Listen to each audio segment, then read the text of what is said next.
कभी कभी तुक्का लगाने वाले बच्चों के भी आंसर सही हो जाते हैं। ऐसा हर बार हो जरूरी नहीं है, कभी कभी हो सकता है। तो ऐसी जरा एक ट्रिकी सा क्वेश्चन, थोड़ा अजीब सा क्वेश्चन जरा देखते हैं। तो देखिए क्वेश्चन के अंदर कह रहे हैं कि बताओ कौन सी स्टेटमेंट आपकी फॉल्स है, जहां फाइनल ऑप्शन के अंदर दिया है ए बी सी और बोथ ए बी सी, यानी सारी की सारी गलत हैं। और ज्यादातर यही आप बच्चों का फेवरेट ऑप्शन होता है जिन्होंने पढ़ाई नहीं पढ़ी होती, तो ज्यादातर तुक्का लगाने वाले लगाते थे जी डी पार्ट आंसर। हालांकि क्वेश्चन है किस बारे में, तो देखिए क्वेश्चन आपको पता होना चाहिए कि हॉरिजॉन्टल एनालिसिस एक होता है हॉरिजॉन्टल एनालिसिस, जिसका मतलब क्या होता है, जिसका मतलब होता है बेसिकली जब आप एक साल या एक से ज्यादा साल या तीसरे साल या चौथे साल का आपस में कुछ एनालिसिस करते हैं, यानी जब आप मोर देन 1 ईयर का एनालिसिस करते हैं तो होता है हॉरिजॉन्टल एनालिसिस। एक होता है जी आपका वर्टिकल एनालिसिस, जब आप पर्टिकुलर एक ही साल के अलग अलग सेगमेंट्स का आपस में कुछ एनालिसिस करते हैं तो उसका वर्टिकल एनालिसिस, यानी जब आप सिर्फ एक साल का ही एनालिसिस करते हैं, वेरियस कंपोनेंट्स का एनालिसिस करते हैं तो वर्टिकल एनालिसिस। जब आप एक साल से ज्यादा, 2 या 2 से ज्यादा सालों का एनालिसिस करते हैं तो उसको आप हॉरिजॉन्टल एनालिसिस बोल दिया करते हैं।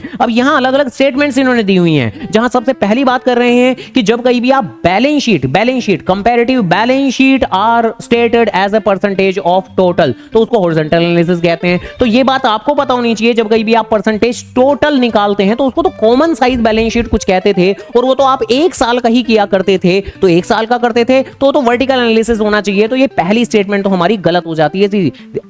आगे बढ़ते हैं। जब financial statement of several year, बहुत सारे सालों को साथ में बैठ के एनालाइज करते हैं, बहुत सारे सालों को बैठ के एनालाइज करते हैं, तो उसको तो हॉरिजॉन्टल एनालिसिस कहते हैं। ये तो वर्टिकल एनालिसिस कह रहे हैं, तो ये भी हमारी बात गलत हो जाती है जी। कह रहे हैं वर्टिकल एनालिसिस को आप टाइम सीरीज एनालिसिस भी कहते हैं। अब देखिए टाइम सीरीज एनालिसिस क्या है कि जब आप अलग अलग वक्त में डेटा को एनालाइज करते हैं तो उसको टाइम सीरीज एनालिसिस कहते हैं, अलग अलग वक्त में। तो ये भी तो हॉरिजॉन्टल एनालिसिस हुआ। तो अगेन ये जो वर्टिकल एनालिसिस कह रहे हैं टाइम सीरीज एनालिसिस, तो ये बात भी हमारी गलत सिद्ध हो जाती है। तो यस, तुक्का मारने वाले बच्चे कभी कभी सही हो जाते हैं, ध्यान रखिएगा, हमेशा गलत हो जरूरी तो नहीं है। तो डन।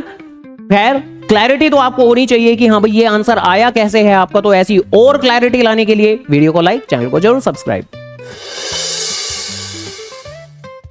तो करना, करो ना भाई, क्यों नहीं कर रहे?